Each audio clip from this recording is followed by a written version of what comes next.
ఇది వాస్తవం కాదా? 2014-15లో ఆనాడు కేసీఆర్ గారు ముఖ్యమంత్రి అయిన రాజు మీరు కాంగ్రెస్ వాళ్ళు మాకు ఇచ్చినప్పుడు రాష్ట్రం యొక్క సర్ప్లస్ ఎంత అంటే 369 కోట్లు రెవెన్యూ సర్ప్లస్ అన్నాడు 369 కోట్లు. మేము దిగిపోయినాడు 2023-24లో మీకు అప్పజెప్పినాడు మళ్ళీ 4882 కోట్లు. మీరు ఇచ్చినాడు 369 కోట్లు ఉంటే మిగులు, మేము ఇచ్చినాడు మళ్ళీ వాపస్ మీకు 4882 కోట్లు. దీని సోర్సు ఇది సిఏజీ లెక్క, నా లెక్క కాదు, బీఆర్ఎస్ పార్టీ లెక్క కాదు, కాకి లెక్క కాదు, కాగు లెక్క. అట్లే అప్పులు తీసుకుంటే అప్పుల గురించి కూడా చెప్తా. మళ్ళా అప్పులు తీసుకున్నా ఆ రోజుకి ఈ రోజుకి మొత్తం లెక్క వివరంగా చెప్తా. అట్లే ఇంకా ఇంకా ఎంత కడుతున్నారు, మిత్తి ఎంత కడుతున్నారు, ఏదెంత కడుతున్నారు, ఇవన్నీ ఒక్క నిమిషం మర్చిపోతే వాస్తవం ఏంటంటే ఇది నేను 2020లో బయట పెట్టిన లెక్క. 2020లో ఆనాడు మంత్రిగా నేను తెలంగాణ అనే ఒక రాష్ట్రం భారతదేశాన్ని సాదుతున్న రాష్ట్రాల్లో ఒకటి, జాతి నిర్మాణానికి దోహదపడుతున్న రాష్ట్రాల్లో ఒకటి. మన రాష్ట్రం నుంచి మనం గత 6 ఏళ్లలో 2014 నుంచి 2020 నవంబర్ 1 నాడు పెట్టిన ట్వీట్ ఇది. 2,72,926 కోట్లు అంటే దాదాపు 2,73,000 కోట్లు పన్నుల రూపంలో తెలంగాణ నుంచి మనం కేంద్రానికి కడితే కేంద్రం నుంచి మనకు వచ్చింది కేవలం 1,40,000 కోట్లు అని చెప్పి లెక్కలతో సహా అధికారికంగా ఒక మంత్రిగా ఆ రోజు నేను పెట్టిన లెక్క ఇది బయటికి. అంటే దేశాన్ని సాదుతున్న రాష్ట్రాల్లో, దేశంలో ఉండే ఇతర వెనుకబడ్డ ప్రాంతాలకు మరి ఇతోధికంగా సహాయం చేస్తున్న రాష్ట్రాల్లో తెలంగాణ ఒకటి అని చెప్పడానికి ఈ లెక్క చెప్తా ఉన్నా. గవర్నమెంట్ అనేది ఒక కంటిన్యూస్ ఇన్స్టిట్యూషన్. ఇంతకుముందు కిరణ్ కుమార్ రెడ్డి గారి నుంచి కేసీఆర్ గారు ముఖ్యమంత్రి అయినారు, ఆ తర్వాత ఇప్పుడు రేవంత్ రెడ్డి గారు అయినారు, రేపు ఇంకెవరో అవుతారు.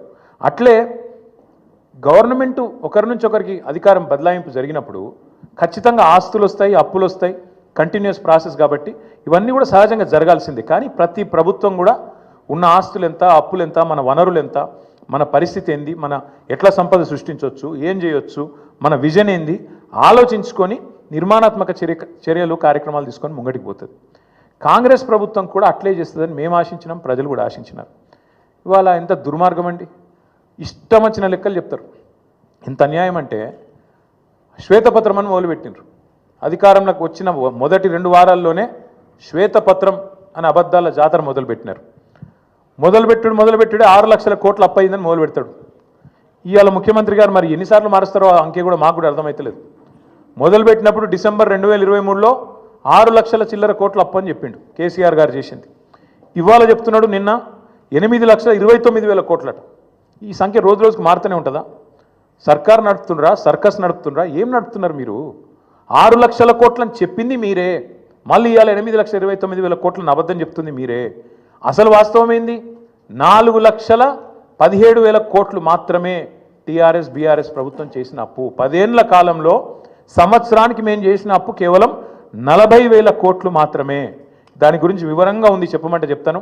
కానీ మీరు ఎక్కువ తక్కువ చెప్తే కూడా మళ్ళీ మీరు వేస్తారో ఏరో. కానీ ఒకటి మాత్రం వాస్తవం, ప్రభుత్వమే ఇచ్చిన లెక్కలు, నేను చెప్పేది నా లెక్క కాదు, వాళ్ళు ఇచ్చిన శ్వేతపత్రం ప్రకారమే, సోషియో ఎకనామిక్ అవుట్లుక్ ప్రకారమే రాష్ట్ర ప్రభుత్వం మాత్రమే చెల్లించే అప్పు, రాష్ట్ర ప్రభుత్వం స్వయంగా చెల్లించే అప్పు 1,15,599 కోట్లు మాత్రమే.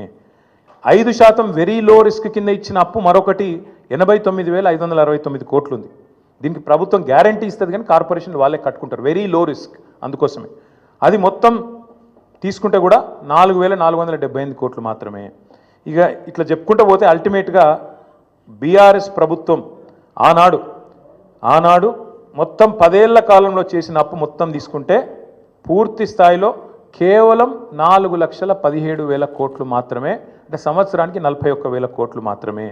మరి నేను అడుగుతా ఉన్న రేవంత్ రెడ్డి గారిని, మీరు దయచేసి చెప్పండి, మీరు 4,000 కోట్ల రూపాయల నెలసరి ఆదాయంతో మాకు అప్పచెప్తే తిరిగి మేము మీకు 18,000 కోట్లతో అప్పచెప్తే 2023 డిసెంబర్లో, నిన్న ముఖ్యమంత్రి గారు 2025 ఏప్రిల్లో ఏం మాట్లాడుతున్నాడు? మేలో 18,000 కోట్లే వస్తుంది అంటున్నాడు.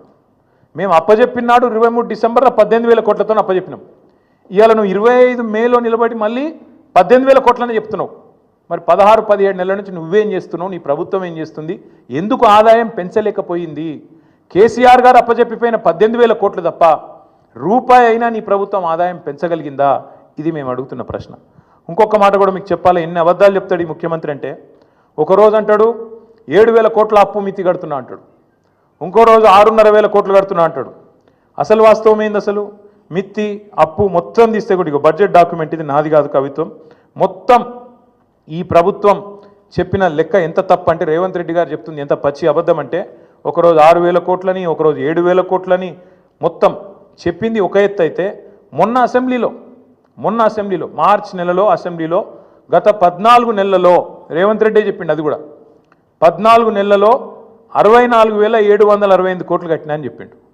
బయటనేమో 7,000 కోట్లను ఒకసారి